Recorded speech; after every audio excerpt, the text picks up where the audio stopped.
Bonjour. Bonjour, ça fait longtemps que je mène cette vie, effectivement, et une vie que j'adore. Et c'est vrai que quand on parle d'expédition, on a toujours l'impression qu'il y a un mec rustique qui part avec son sac à dos. En fait, ce sont des longues préparations et qui demandent pas mal d'innovation en général. Donc, je vais vous les décrire parce que je sais que vous travaillez tous dans l'innovation. J'adore l'innovation, j'adore la technologie. Entre parenthèses, mon premier métier, enfin, je n'ai pas exercé, mais j'ai un CAP d'ajusteur sur métaux. Je suis tourneur-fraiseur. Ça, c'était ma première formation. Après, j'ai fait médecine, naturellement. Et j'étais interne en chirurgie, en orthopédie. Il y a beaucoup de liens entre l'orthopédie et l'ajustage sur métaux. Si vous choisissez un orthopédiste, prenez-le bricoleur. C'est important parce on ajuste, si vous voulez, on visse, on fait des gorges, on travaille dans l'espace quand on réoriente une articulation qui est abîmée. Donc j'ai fait ce métier et puis j'avais envie de faire des expéditions. Je voulais faire médecin d'expédition. C'était une espèce de vocation cachée que j'avais en moi. Et donc après 40 ans, après 10 ans de médecin d'expédition, j'ai commencé à faire ces projets-là. Et donc le pôle Nord a été ma première expédition que j'ai faite seule. Avant, j'étais équipier. Et c'est une expédition qui était très difficile. Ça se passe au pôle Nord. Donc vous voyez, le pôle Nord est au milieu d'un océan gelé qui est traversé par des courants, par des vents, si bien que la banquise n'est pas plate du tout. C'est quelque chose qui est très chaotique. Et quand vous arrivez au nord du Canada pour aller au pôle Nord, vous êtes confronté à un chaos permanent de glace. Alors vous voyez le trajet que j'ai fait, c'est la petite flèche. Et regardez la France en bas, ça vous donne une idée de la distance à parcourir. C'est tout petit sur l'océan, mais c'est long, ça faisait 800 km et je pense que j'ai dû en faire 1200 parce que ça dérive contre moi et puis il faut faire des tours pour éviter ce qu'on appelle des crêtes de compression. Et donc on tire son traîneau 8 heures par jour et j'ai fait ça. Vous voyez, de temps en temps, on voit bien qu'on est sur un océan, de temps en temps ce qu'on appelle des voies d'eau, donc la banquise se casse et libère des zones d'eau libre que l'on doit traverser, enfin ou contourner surtout. Voilà une fracture qui vient de se faire et il doit faire moins 40 et vous avez tout d'un coup l'eau qui s'évapore, bien sûr, qui est à moins 2 degrés, mais qui fume parce que tout d'un coup se contacte avec le froid et ça s'évapore. Et là, bien sûr, il faut éviter de passer à travers. Ça, c'est le principal danger, c'est passer à travers une glace fine. Vous n'en remontez pas. Et donc, on passe dans des tranchées comme ça de crêtes de compression. Et c'est un effort permanent, colossal, avec un traîneau qui fait 90 kg. Et je suis arrivé au pôle Nord, j'ai planté le drapeau français, j'étais le premier Français au pôle Nord. Et surtout, j'étais le premier homme qui arrivait avec une balise Argos, c'est-à-dire ces petites balises qui mettent un signal qu'on met sur les bateaux. Moi, je ne savais pas où j'étais. Enfin, c'est la navigation que j'ai faite qui m'a amené là. Mais pour la première fois, on repérait un homme au pôle Nord. C'est compliqué parce que la banquise dérive. Et donc, Peary et Cook, vous verrez l'histoire du pôle Nord. Il y a 2 Américains qui se le sont disputés parce qu'en fait, le premier est arrivé, il a dit « je suis allé au pôle Nord ». Et celui qui est arrivé après, il a dit « je suis allé au pôle Nord », mais il n'y avait pas le drapeau américain parce que ça bouge sans arrêt. Ça peut faire 15 km par jour, la dérive. Donc, on ne peut pas laisser de traces. Alors, parmi les petits objets nouveaux que j'avais, là, je tiens un petit pétard, mais c'est rien, c'est pour faire du bruit. Ça, c'est pas très innovant. Par contre, la balise que j'ai, c'est une première balise Argos-Sarsat. Argos pour la localisation et Sarsat pour la détresse. C'est le CNES, le Centre d'études spatiales à Toulouse, qui m'avait fait ce truc-là dans une boîte en Kevlar. J'avais cette montre. Au pôle Nord, au pôle Nord géographique, vous ne pouvez pas ou très peu utiliser la boussole. Et donc, on navigue avec le soleil. Quand j'y suis allé en 86, il n'y avait pas de GPS. Donc, je navigue avec le soleil. Et cette montre-là, qui a été faite spécialement pour moi, elle fait un seul tour en 24 heures. Et donc, quand vous connaissez une heure solaire locale, le soleil est à 6 heures du matin, plein est, midi, plein sud, 18 heures, plein ouest, minuit, plein nord. Et donc, quand vous connaissez l'heure solaire, donc, vous avez la montre qui suit le soleil. Et donc, je mettais la montre dans la direction du soleil, la flèche, et le nord était en haut du cadran. Et une nouveauté aussi, c'est ce traîneau-là, en composite, qui pesait 3 kilos. C'était le premier traîneau comme ça. Quand je suis arrivé à Resolute Bay, qui est un village du nord du Canada, les Inuits ont regardé ça. Ils me disent « je suis désolé, monsieur, le traîneau n'est pas arrivé, il n'y a que l'emballage ». Je dis « non, non, ce n'est pas l'emballage, c'est vraiment le traîneau ». Il pesait 3 kilos, puis un couleur paille comme ça. Ensuite, j'ai fait construire un bateau qui existe toujours, qui s'appelle Tara, et il s'appelait Antarctica. Il a été construit en banlieue parisienne, à Villeneuve-la-Garenne. Et il m'a été inspiré par le Fram de Nansen, qui est un vaisseau norvégien qui a fait la première traversée de l'océan Arctique à la dérive sur l'océan, emporté par la dérive des glaces. Et il a tenu parce qu'il était très rond et solide. Et donc j'ai refait pareil, un bateau sur le même principe. Ça, il est construit à l'envers. Donc vous voyez la forme de la coque, 10 mètres de large, 36 mètres de long, extrêmement costaud, donc il a été construit à l'envers, puis on l'a retourné, puis terminé, et vous voyez, à l'avant, je veux dire, l'étrave, là, donc regardez le nombre de renforts qu'il y a, les tôles font 16 mm, c'est un vrai char d'assaut qui va durer longtemps, et il s'appelle aujourd'hui Tara. Donc nous avons fait pas mal de navigation dans les régions polaires, ça c'est en Antarctique, la barrière de Ross donne une idée de la taille de la glace qu'il y a en Antarctique.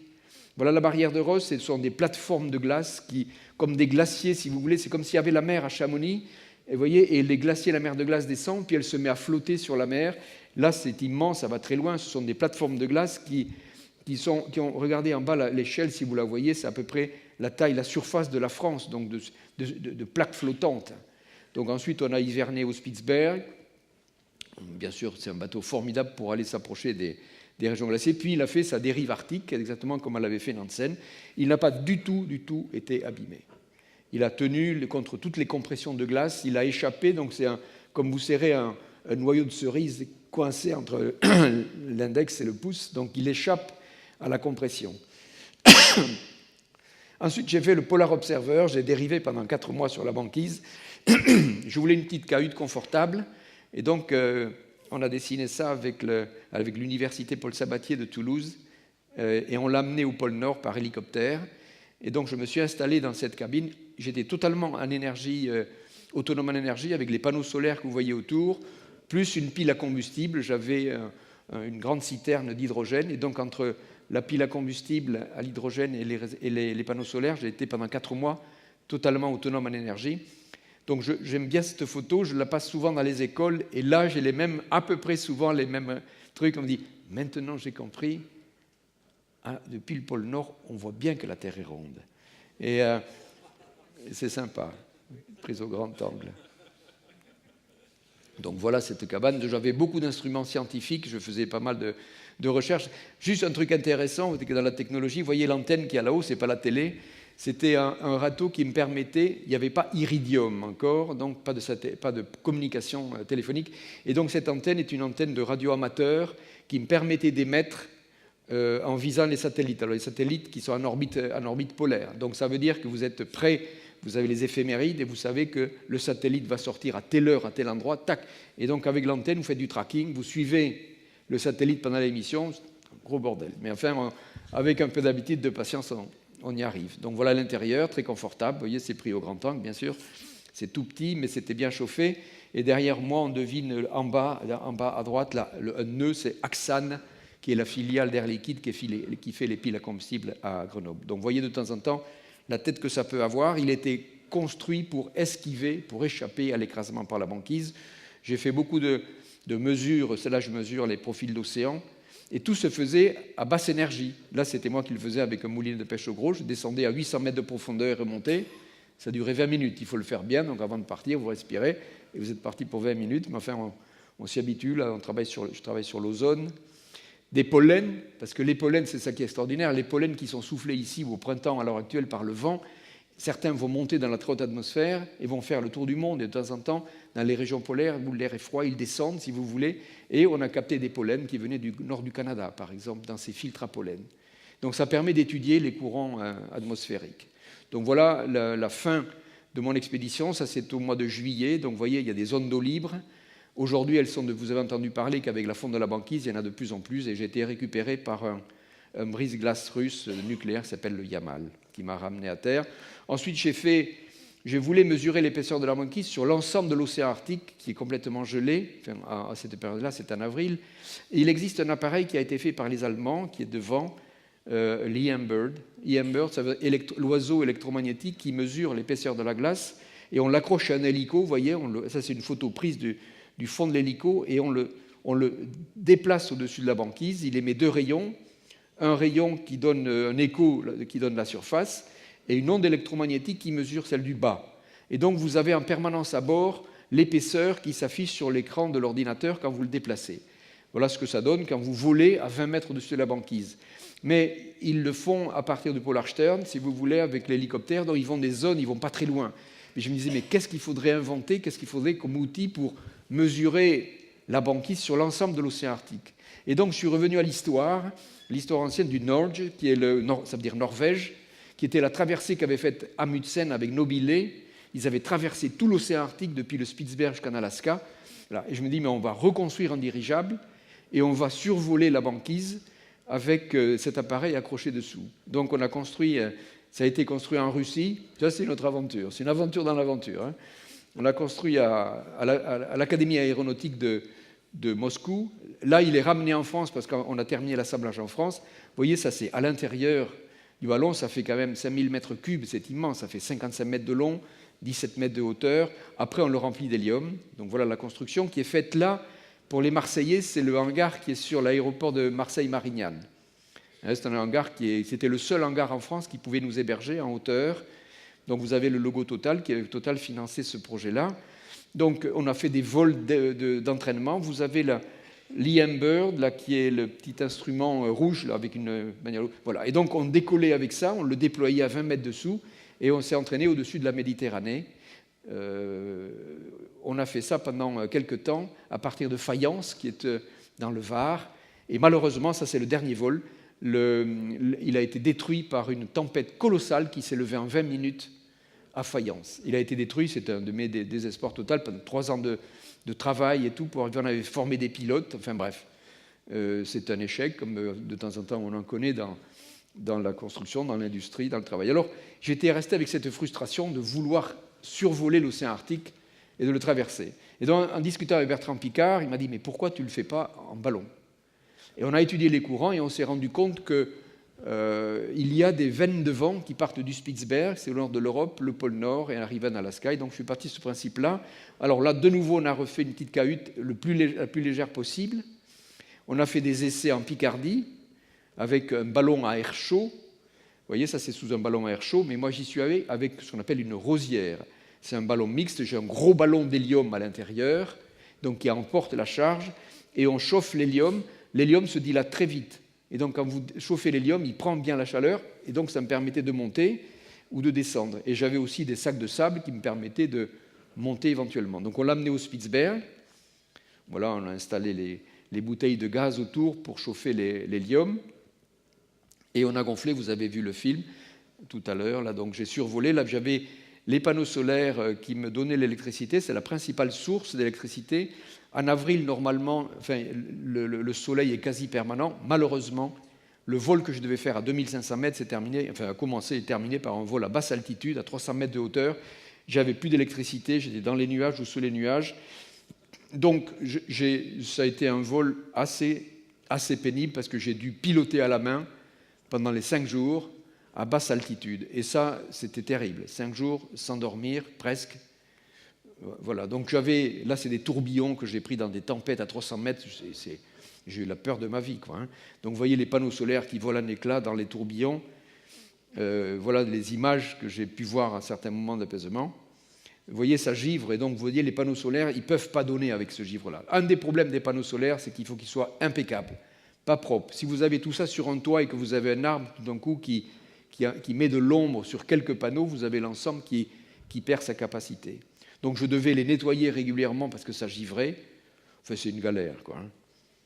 Je croyais faire un vol de sénateur à 64 ans et ça s'est terminé par un vol galère. Donc j'ai atterri en Sibérie où j'ai été accueilli par le KGB et j'ai fait pas mal d'interrogations pendant 3 jours. Et là, maintenant, je vais vous parler du prochain projet. J'adore construire, j'adore innover sur des projets. Et l'action va se passer là. Là, c'est au milieu de ces spaghettis rouges, là. C'est l'océan austral, l'océan qui entoure l'Antarctique. Donc vous n'avez peut-être pas trop l'habitude de voir le monde comme ça. Vous avez l'Antarctique au milieu, le pôle sud. Cette tache noire au milieu est grande comme 28 fois la surface de la France. Et elle est entourée par cet océan qui tourne autour depuis des millénaires, que les marins appellent les 40e, 50e hurlants. Rien n'arrête la mer. Dans notre hémisphère nord, si on va tous à Brest, on va s'arrêter au bord. Derrière, il y a le continent européen. En face, vous avez l'Atlantique. Vous traversez, vous arrivez sur un continent, l'Amérique, puis de l'autre côté le Pacifique, et puis après l'océan Indien. Donc dans notre hémisphère, les océans sont cloisonnés par les continents, ce qui n'est pas le cas au sud. Vous avez un seul océan annulaire, qui est en fait une courroie de transmission entre les eaux de l'Atlantique, de l'Indien et du Pacifique. Et donc cet océan est très peu étudié, parce que c'est loin, les missions sont extrêmement coûteuses. Quand je dis coûteuse, un navire océanographique aujourd'hui, c'est 40 000 € par jour et ça consomme 1 tonne de fuel à l'heure. Donc on va aujourd'hui vers la difficulté de poursuivre ces explorations. Et donc je me suis dit, quel type de bateau pourrait, very low cost, permettre et confortable de rester là. Donc c'est le plus puissant courant océanique de la planète, c'est les 50e hurlants. C'est un acteur de la circulation océanique mondiale. Il joue un rôle important. Cette courroie de transmission qu'il a entre les 3 océans fait qu'il est très actif. Et surtout, c'est un puits de carbone important. Vous savez que donc il y a des émissions en excès de gaz carbonique. Une partie est prise par les océans, la majeure partie aujourd'hui, dont une grande partie dans les eaux froides, notamment sur l'océan austral. Et donc cet océan est connu en été un petit peu, mais il manque de mesures in situ en dehors de cette période-là. Bien sûr, c'est une réserve de biodiversité, de petits, mais de gros, avec une bête essentielle, celle qui est au milieu, c'est le krill. Le krill, c'est une petite crevette. Tout le monde, tous les animaux dans le sud mangent du krill. Les phoques, tous les mammifères, les manchots, les oiseaux, tout le monde mange du krill. Et aujourd'hui, ce krill est surpêché pour faire des huiles de poisson pour les élevages de saumon. Donc il y a une demande d'inventaire de cette bête-là. Alors, donc cet océan, il est assez mal connu. Et donc la question, c'était quel vaisseau peut séjourner toute l'année dans les 50e hurlants? C'est effrayant, cette photo, quoi, hein. Mais ce n'est pas là-bas, c'est des photos de pêcheurs. C'est un métier terrible. C'est un métier dur, la pêche, quoi, hein. Ils y vont tout le temps, quoi. Donc ça, c'est une photo prise dans une tempête, mais qui illustre bien ce qui se passe. Alors, je me suis inspiré d'un vaisseau américain. Non. On peut le lancer. Je suis dans les temps, là? Ouais. On peut lancer cette animation, je ne peux pas le faire, moi.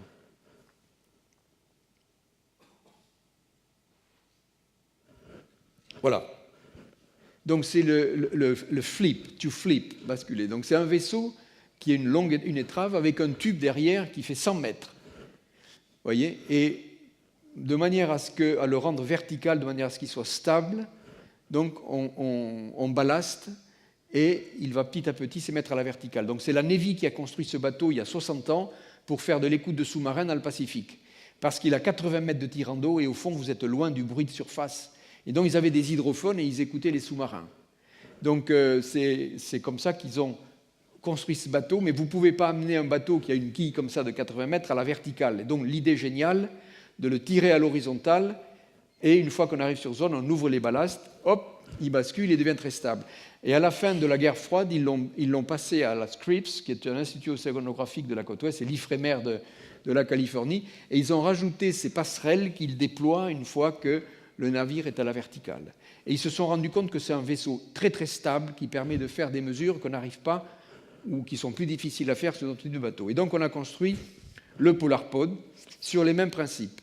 Donc entre 75 et 80 mètres de profondeur, et la passerelle est en haut avec des ailes sur les côtés qui sont des voiles qui peuvent... donc la partie habitable peut accueillir 7 personnes, 3 marins. Donc voilà une simulation de ce que sera le PolarPod, qui sera...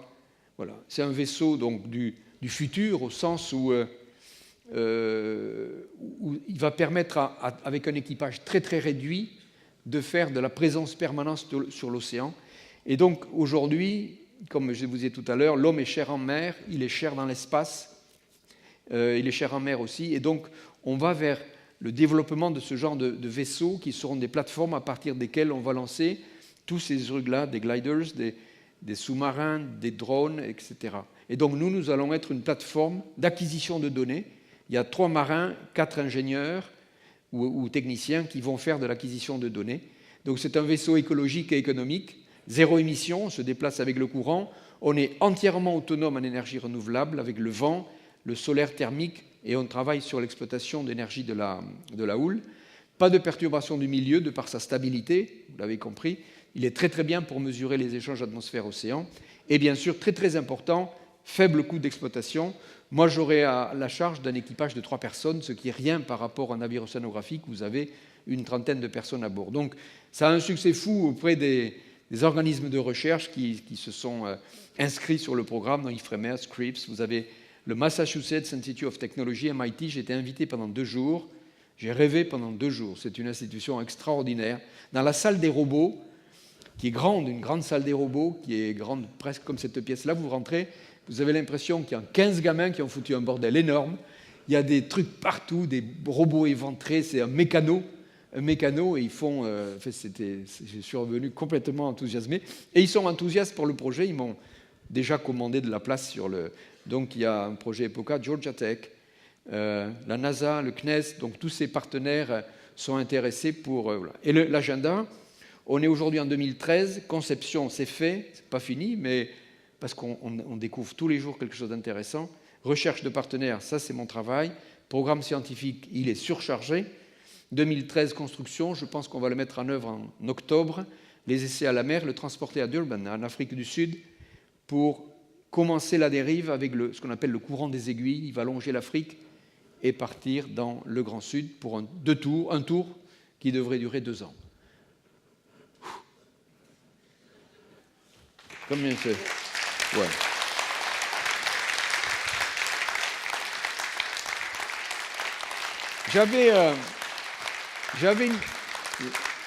J'avais une petite animation que je ne vous ai pas montrée sur le pôle qui dure 1 minute.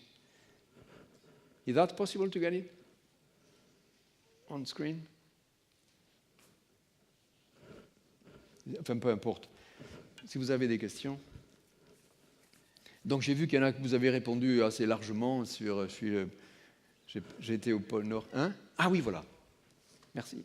Donc voilà à quoi va ressembler. Alors, c'est une simulation dans une tempête centennale, ça s'appelle Ashontière, pour ceux qui connaissent, 20 mètres de creux, Ashontière 20 mètres.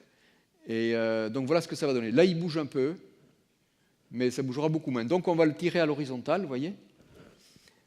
Pareil, donc au fond, on le tire par le fond, c'est un caisson de flottaison. Et là, il y a 150 tonnes au fond dans le caisson qui est accroché au remorqueur, les flotteurs de stabilité. Et une fois arrivé sur zone, bon, le montage est fait sur une mer calme, mais c'est plus... Voilà, on va ballaster, c'est-à-dire on ouvre les réservoirs. Petit à petit, il va se mettre à la verticale.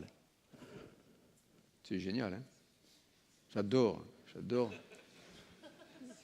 ce projet. J'en ai fait pas mal, hein, mais je trouve celui-là, il est... Puis en plus, il y a une espèce d'unanimité autour de tout, à la fois des techniques, des scientifiques. Donc voilà, ça c'est la mise à l'eau d'un AUV, c'est pas un missile. Hein. C'est un sous-marin, des sous-marins que l'on programme, qui sont des sous-marins autonomes. Ils ont un GPS, ils ont un programme et ils partent sillonner l'océan pendant 2-3 jours, si vous voulez, tant qu'il a de l'énergie, et il revient. Donc les ingénieurs qui sont à bord le remontent, rechargent les batteries, prennent les datas et les envoient à terre. Les chercheurs, les scientifiques seront à terre dans les labos et nous, on fait de l'acquisition de données qu'on envoie. Voilà donc à quoi va ressembler le prochain projet. Si on approche d'un iceberg, que se passe-t-il? Alors effectivement, une collision avec un iceberg, c'est un truc qu'il faut mieux éviter, quoi, hein. Mais d'une manière générale, l'iceberg va doucement et nous allons aussi très doucement, vous voyez. Donc c'est quelque chose que l'on peut voir, l'homme de quart, ça va se succéder, donc on a une veille permanente, donc ça se construit comme un bateau. Enfin, il y a un équipage qui fait enfin, il y a une personne qui fait le quart en permanence. Et donc, au bout de 2-3 jours, vous pouvez vous dire, tiens, on est en route de collision avec un iceberg. Donc, soit il va plus vite que nous, soit c'est nous qui allons plus vite que lui. Ou non. Et on peut changer la vitesse avec les voiles qu'on a sur les côtés. On a l'obligation d'être manœuvrant. Donc, on peut mettre plus ou moins de surface de voile pour avancer. Et le vent est quasi constant dans le coin. Et à 10 mètres sous l'eau, on a une tuyère. Ça, là, on ne sera pas zéro émission ce jour-là. On a une tuyère, ce sont de propulseurs d'étrave qui est à 10 mètres sous l'eau, et on a un gros groupe électrogène à bord de 190 kW qui va nous permettre de faire un tout petit peu de travers. Ça se fait très lentement, mais comme les mouvements sont relatifs, si vous voulez, par rapport à l'obstacle, on aura le temps de se déplacer, quoi. Ça, c'est quelque chose qui nous est imposé par la commission de sécurité. Et l'équipage aussi de 3 personnes. Un commandant et 2 autres, mais enfin bon. Tout le monde peut faire ça. Oui, je disais, vous aviez bien trouvé que j'étais au pôle Nord à 78%, c'est bien. Il y en a qui ont 2% qui ont pensé que j'avais fait le... C'est Bertrand Piccard qui a fait le tour du monde en ballon. Moi, j'ai traversé l'océan Arctique, effectivement. Et je n'ai pas vu le Yéti, c'est sûr. J'ai vu des traces. Non, j'ai vu des traces d'ours polaires dans la neige au pôle Nord. Un matin, j'avais été resté bloqué pendant 48 heures sous la tente à cause du blizzard, c'est-à-dire le vent souffle, vous n'y voyez rien, vous devez attendre. Donc ça s'était calmé, je suis sorti, puis tout plié, le camp, je suis parti. et au bout de quelques temps, je vois une personne qui chaussait au moins du 55, qui est traversée comme ça ma trajectoire. Donc, comme la neige était fraîche, il est passé là il n'y a pas très très longtemps. Donc j'ai eu très peur, je ne l'ai pas vu. Je n'avais pas d'arme. Je n'avais pas d'arme parce que si vous le blessez, vous êtes foutu. Et je n'étais pas sûr de mon coup du tout, quoi. Oui, si vous avez d'autres... Est-ce qu'il y a des questions dans la salle? Oui. En tant que médecin de la planète que vous êtes, avec les missions que vous avez accomplies, qui sont incroyables et admirables, que pensez-vous de la fonte de la calotte glaciaire? Première question. Deuxième question, que pensez-vous de ce continent qui s'est formé avec des sacs en plastique quasiment au milieu de l'Atlantique il y a maintenant quelques temps? Alors effectivement, des plastiques, il y en a partout, hein.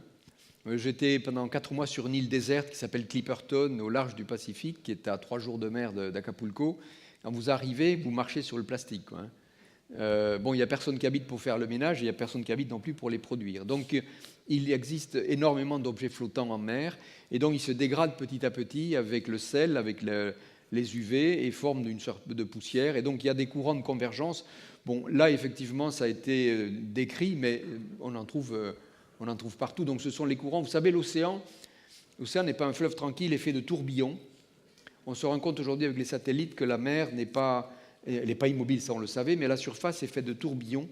Et ce sont des tourbillons qui sont des échanges, une sorte de siphon entre la surface et la profondeur. Et donc, il y a en général, quand des petites particules se mettent là, donc elles peuvent s'accumuler sur ce genre de choses. Mais elles s'accumulent par ailleurs aussi, quoi, hein. Alors, quant à la fonte de la glace, là-haut, donc vous avez vu ces images de pôle Nord. C'est un océan qui est très chaotique, recouvert par une couche de glace qui s'amenuise, et c'est une évidence. Donc, si vous voulez, c'est quand même le témoignage visuel de ce qu'est le réchauffement climatique. Et le problème de l'Arctique, c'est qu'il se réchauffe beaucoup plus vite que l'ensemble des autres régions de la planète, pour une raison simple, c'est qu'il change de couleur. L'Arctique était blanc une majorité de l'année, blanc l'océan recouvert par la glace, et les terres, si vous voulez, tout autour, recouvertes par la neige. Et aujourd'hui, la neige arrive plus tard, repart plus tôt. Il y a davantage de zones d'eau libre à la place de la glace. Vous avez vu des images. Et cette eau libre, c'est un capteur, si vous voulez. Donc avant, c'était un réflecteur solaire. Et l'Arctique, de plus en plus, devient un capteur. Et donc, ça accélère le processus de fonte. Et donc, devient une zone qui est moins froide. Et ça génère effectivement des déséquilibres climatiques. Alors, la notion de réchauffement climatique n'est pas un bon terme. Ce n'est pas un bon terme parce que, vous voyez, quand on se rencontre, ou les gens se rencontrent, ils disent « Salut, comment ça va? T'as vu le temps qu'il fait ?» Les deux préoccupations, c'est la santé et le climat. Le climat, on parle tout le temps, t'as vu le temps qu'il fait, quoi. Eh bien, quand on parle de réchauffement climatique, il est évident que tu as vu comme il caille, dis donc, et il nous parle qu'il y a du réchauffement climatique. Donc c'est difficile d'accepter le concept de réchauffement climatique. La planète s'est réchauffée de 0,8 degrés en un siècle. On va dire 1 degré en un siècle. Ce n'est pas perceptible. On ne peut pas percevoir ce réchauffement moyen. C'est une valeur scientifique. Ce qui a augmenté, donc, c'est le bilan radiatif de la Terre. C'est un terme trop compliqué. Par contre, ce bilan radiatif, ce réchauffement pas perceptible, mais de 0,8, entraîne des changements climatiques. Parce que le climat, si vous voulez, la machine climatique, c'est l'équilibre entre la chaleur des tropiques et le froid des pôles. Et la Terre, elle a deux fluides. Elle a les courants atmosphériques qui véhiculent de l'air plus ou moins chaud ou froid, et les courants océaniques. L'exemple, le Gulf Stream, qui prend la chaleur de la Caraïbe et qui l'amène vers le nord. Et donc, on a perdu des frigories au nord. Et donc, ça va engendrer effectivement davantage de phénomènes extrêmes par accumulation de chaleur dans les régions tropicales ou tempérées. C'est pour faire court. Oui, je vous écoute.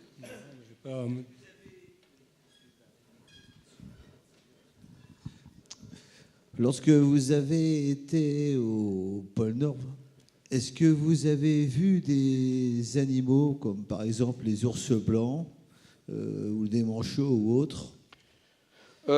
Alors, les manchots ne sont pas au pôle Nord. Non, je ne sais pas, mais je ne pas. Vous avez 2 ambassadeurs dans le règne animal. Au nord, c'est l'ours. Et au sud, c'est le manchot. Donc, vous voyez, ça, c'est 2 ambassadeurs remarquables que tout le monde connaît. Alors, quand vous êtes sur des terres comme au Spitzberg où on a hiverné, effectivement, on voit des ours qui viennent de temps en temps autour du bateau. Ils sentent l'odeur de la cuisine, hein, ils ont une bonne odeur, un bon odorat. Mais quand vous êtes sur la calotte du pôle Nord, on ne voit pas grand-chose. Il y a des oiseaux. J'ai vu, quand j'ai dérivé pendant 4 mois, j'ai été déposé au pôle Nord. Quelques jours après, j'ai vu des bruants des neiges. Le bruant des neiges, c'est un oiseau qui est un peu plus gros que le moineau, qui est comme un petit peu plus petit que les tourneaux. Vous voyez, c'est un petit oiseau, donc qui n'a pas un vol plané, et qui a un vol battu au pôle Nord. C'est-à-dire, j'étais à 800 km de la première côte, et donc ces petits oiseaux, ils étaient 3, ils se sont arrêtés, j'avais un chien avec moi, ils ont mangé les restes du repas du chien, ça devait être un festin pour eux. Et donc, ça vous donne une idée de la capacité du règne animal à s'adapter à ces régions-là, parce qu'ils volent, c'est-à-dire qu'ils dépensent de l'énergie. Alors, ils doivent manger des petites choses dans les zones d'eau libre, quand la banquise se casse, tout d'un coup, ça libère de l'eau libre, et ils vont manger des tout petits copépodes, des choses comme ça. Mais c'est fascinant, l'adaptation du règne animal à ces régions extrêmes. On est à la limite, si vous voulez, c'est comme les animaux du désert, qui arrivent à distiller un tout petit peu l'eau qu'il leur faut. Enfin, le règne animal a une capacité. Nous aussi, nous avons une capacité d'adaptation. J'ai fait des tests de thermorégulation avant de partir au pôle Nord et à la fin. À la fin, ma température centrale était de 35,5. Vous voyez, 1,5 degré en dessous de la normale, ce qui, si on me mettait à 35,5 aujourd'hui, comme vous tous, on serait en hypothermie, on ne serait pas bien, on aurait une espèce de viscosité mentale, vous voyez, et puis on ne serait pas en bonne forme, quoi.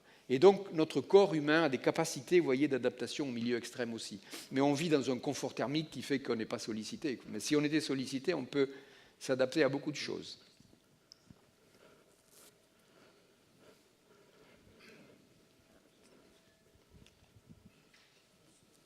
Oui. Une dernière question. On vous amène le micro, là, comme ça tout le monde profite. Bonsoir, merci de votre témoignage. Une question relative au carottage des glaces dans aussi bien l'Arctique que l'Antarctique, auquel vous avez dû participer. Est-ce qu'elles permettent aujourd'hui de faire des analyses des périodes froides ou chaudes de la planète, oui, mais dans des délais, dans des périodes relativement encore rapprochées du type 1000 ans? Parce qu'on se souvient historiquement qu'au XVIIe siècle, au nord de l'Allemagne, on cultivait de la vigne et qu'on était vraisemblablement dans des périodes de réchauffement de la planète, sans doute identiques à celle-ci. Oui. Est-ce qu'on a des analyses justement de la variation oui, des températures sur 1000 ans? Oui, vous avez raison. Alors la Terre a sa vie propre, hein. Donc on connaît dans le passé les alternances de périodes chaudes et froides. Il a fait beaucoup plus froid, il a fait beaucoup plus chaud qu'actuellement. Ce sont des périodes qui sont liées au fait que la Terre ne tourne pas tout à fait rond. Il y a une petite variation de l'axe, une petite excentricité par rapport au Soleil. Donc ce sont des périodes que l'on connaît tous les 20 000, 40 000, 120 000 ans. Donc ce sont des périodes que l'on connaît.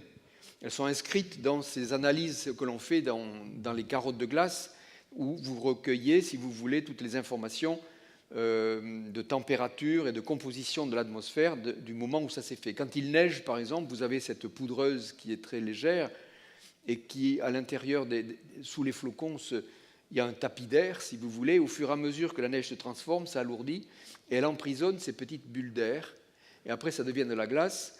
Et donc, si vous faites fondre cette glace dans une carotte qui a 800 000 ans, par exemple, donc vous avez de l'air qui a été fait à 800 000 ans, puis au fur et à mesure que ça se fait. Donc vous avez la composition de l'air et les conditions de température qui régnaient quand cette glace s'est formée. Et donc avec les analyses de ces petites bulles d'air qui sont emprisonnées et d'autres éléments, on arrive à faire l'historique du climat.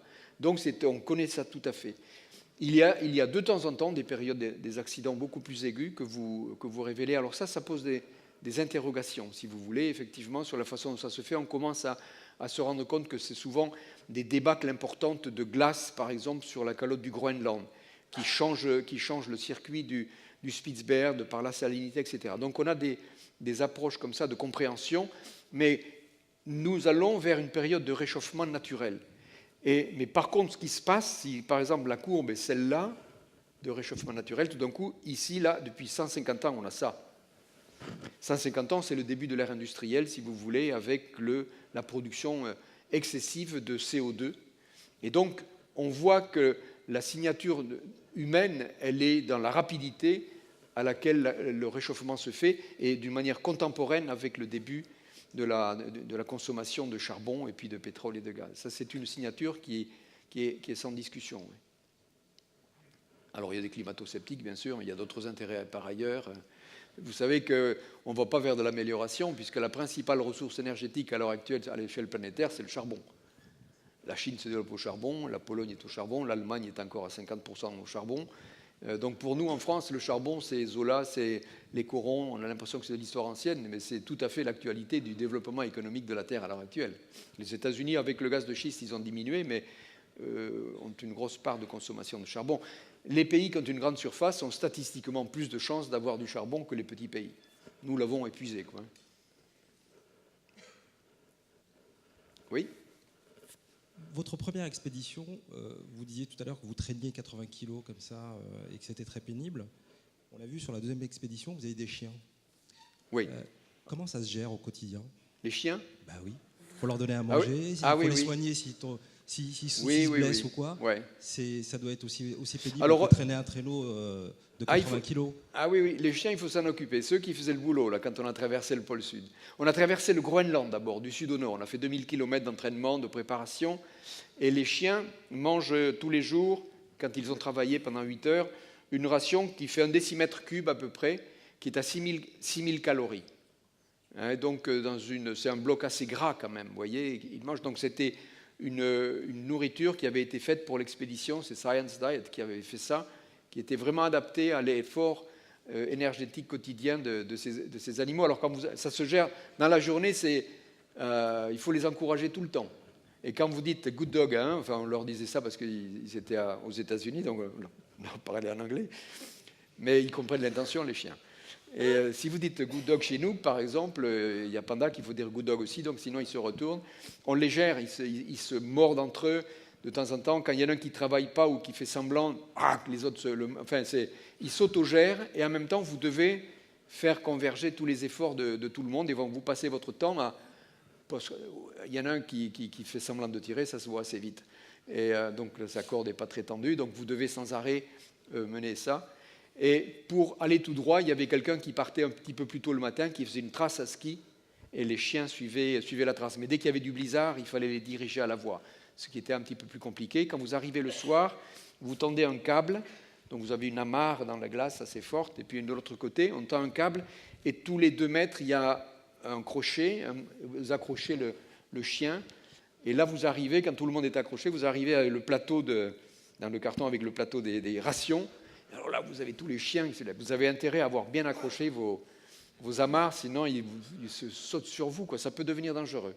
Et donc vous leur donnez ces rations comme ça qui sont dures comme du ciment, et ces chiens ont une puissance dans le maxillaire colossale, ils prennent ça, c'est dur, vous voyez, c'est à moins 25, moins 30, ils en font de la poussière et ils mangent ça, en 1 minute, ils ont absolument tout mangé, ce sont des chiens. Et ce sont des chiens qui ont une puissance qui tire à peu près leur poids. Et vous ne pouvez pas, quand vous les amenez de l'attelage au crochet pour la nuit, vous ne pouvez pas les prendre comme ça avec les 4 pattes par terre, ils vont vous emporter. Donc on les prend, on les soulève au truc et ils sautent sur les pattes arrière, sinon vous faites emporter. C'est des chiens d'une grande puissance. Mais au début, ça fait un peu peur quand on n'a pas l'habitude. Si vous avez peur des chiens, il ne faut pas y aller. Ils le sentent. Et vous arriverez à rien, quoi, hein. Mais très vite, on arrive à avoir une relation, et quand on vit comme ça pendant 2 mois, puis après 7 mois avec des chiens, on les connaît bien. Et il y en a un qui est mort dans le voyage en Antarctique, on ne sait pas de quoi, mais il a commencé à s'affaiblir, on voyait qu'il avait peut-être une maladie, je ne sais pas, et il est mort un matin. Oui. C'est la seule perte qu'on ait eue, quoi. Bien. J'ai une question. Oui, dernière question. Sur votre dernier projet sur le pod. Je comprends très bien l'envie que vous pouvez avoir de monter un projet comme celui-là. Oui. Toutes les dimensions, ce genre de choses. Je ne comprends pas quel peut être votre moteur de faire de l'acquisition de données pendant 2 ans dans les 50e hurlants. Ah, mais ce qui est intéressant, c'est que ça intéresse du monde. Moi, je suis le coordinateur, inventeur, coordinateur, si vous voulez. Moi, j'adore les sciences de la vie, j'adore les sciences de la Terre. Et ça me passionne. Je lis quasiment quotidiennement des nouvelles. J'adore ça. Et si vous voulez, à force de lire sur les sciences, ce que je relève, c'est une lacune quelque part dans le système. Là, il y a une lacune, c'est il n'y a plus de vaisseaux, il n'y a plus d'argent pour envoyer des vaisseaux dans le secteur. Et donc, je me dis, qu'est-ce qu'on va inventer pour aller là-bas? Vous voyez? Donc, et puis j'en parle à des chercheurs, je dis, est-ce que ça vous intéresserait d'avoir un vaisseau constamment là-dedans? Ah ben oui, ça nous intéresserait. Vous voyez, donc je suis alimenté de toutes parts. J'adore ces montages-là, à la fois technologiques, j'adore la technologie, à la fois scientifique, parce qu'il y a un intérêt. Et donc, je suis bien nourri, si vous voulez. La plus petite nourriture à l'heure actuelle qui fait défaut, c'est l'argent. Et on en a besoin, si vous voulez. Mais bon, ça fait partie de tout projet industriel, de tout projet d'entrepreneur, de trouver les fonds pour le faire. Mais c'est plaisant.